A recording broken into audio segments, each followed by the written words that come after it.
आपको बरह रास्त इस्लामाबाद ले चलते हैं जहां वज़ीर-ए-आज़म की मामून ख़ुसूसियत आताड़क न्यूज़ कॉन्फ्रेंस कर रहे हैं। तस्वीर नहीं खींचनी, इनको अपने करीब रखना है और डांट डपट मुलाजमीन की जाती थी।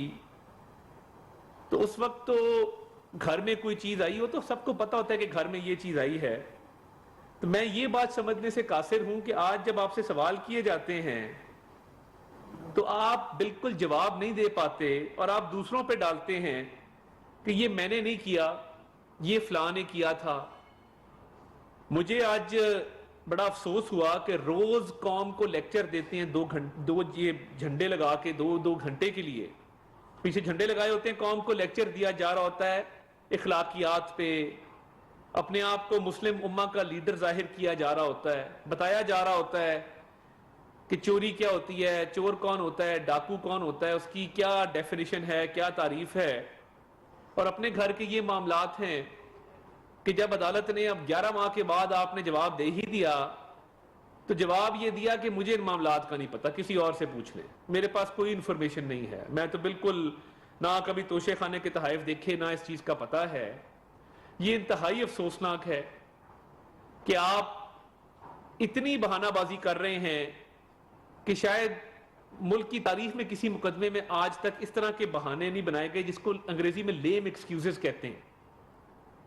आप बताएं कि तोशाखाना के तहाइफ आपने लिए थे, वो कहां बेचे थे, कितनी रकम हासिल हुई थी, जो रकम हासिल हुई थी उस रकम से क्या किया गया था।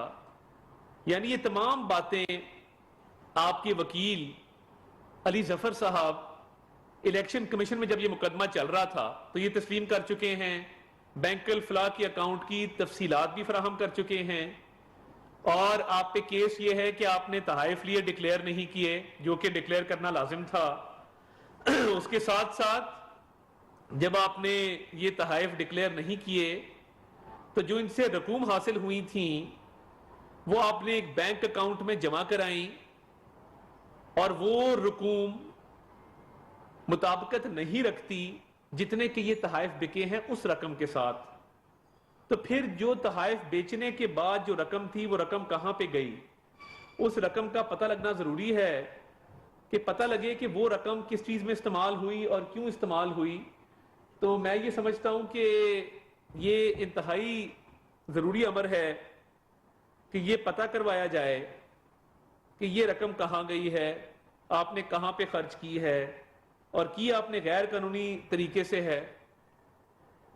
तो ये जो दूसरों को बातें करते थे और कहते थे रसीदां कड्डो, तो आज वो खुद जाली रसीदें बनाने पर मजबूर हो गए हैं और कोर्ट के सामने अपने दफा में कोई बात करने को नहीं है। तो मैं आज हैरान हुआ कि पूरी कैंपेन चलती रही पनामा के ऊपर भी, और मियां नवाज शरीफ ने तो फिर भी, आपको याद होगा कि वो अपनी बेटी की उंगली पकड़ के एक एक पेशी पे जाते थे।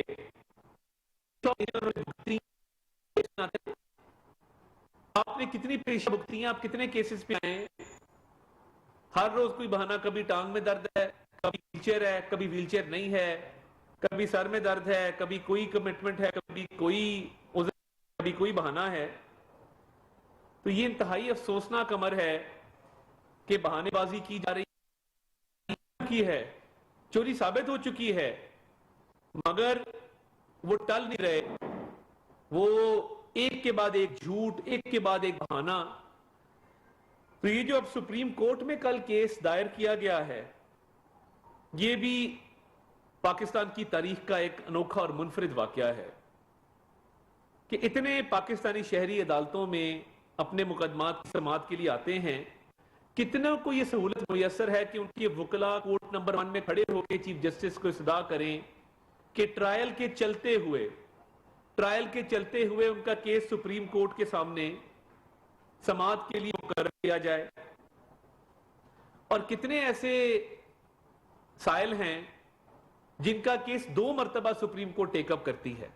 मैं ये समझने से कासिर हूं कि आपका केस चल रहा है, आप 7 दरखास्तें इस्लामाबाद हाई कोर्ट में डाल चुके हैं उसके खिलाफ, 2 دفعہ اسی ٹرائل کورٹ کو کہا ہے کہ ہمارا مقدمہ روکا جائے. وہاں سے آپ کی صدا مسترد ہوئی.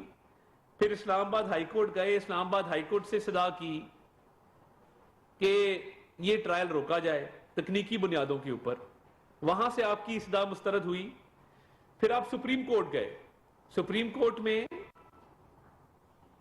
2 رکنی بینچ, جسٹس یحییٰ آفریدی کا اور جسٹس صاحبہ کا, اس نے کہا کہ ٹرائل کے اندر مداخلت نہیں کی جا سکتی, اور انہوں نے وہ معاملہ واپس ٹرائل کورٹ کو بھیجا. اب دوسری دفعہ آپ کی درخواست انٹرٹین کی جائے تو کیوں کی جائے؟ کیا یہ قانون کے مطابق جائز ہے کہ کیا یہ قانون کے مطابق جائز ہے کہ ہر جو کمپلین اس کی چلا ہو اس کا دے؟ اور یہ نمبر کیسے الاٹ ہوتا ہے؟ آپ کی میری درخواست جائے گی, نہیں ہوگا. یہ واحد ملزم ہے وہ یہاں درخواست ڈالتا ہے سپریم کورٹ میں, صبح درخواست ڈالتا ہے, دوپہر کو نمبر الاٹ ہو جاتا ہے, شام درخواست ڈالتا ہے, صبح نمبر الاٹ ہو جاتا ہے, اور وہ سماعت کے لیے مقرر بھی کر دی جاتی ہے. اور یہ جو سپریم کورٹ سے انہوں نے رجوع کیا ہے, یہ اسلام آباد ہائی کورٹ کے انٹرم آرڈر کے خلاف کیا ہے, عبوری آرڈر کے خلاف کیا ہے. کیا یہ سہولت تمام سائلین کو میسر ہے کہ وہ جو عبوری آرڈر آتا ہے یا عبوری حکم نامہ آتا ہے اس کے خلاف سپریم کورٹ سے رجوع کر سکیں اور 2 مرتبہ رجوع کر سکیں؟ تو میں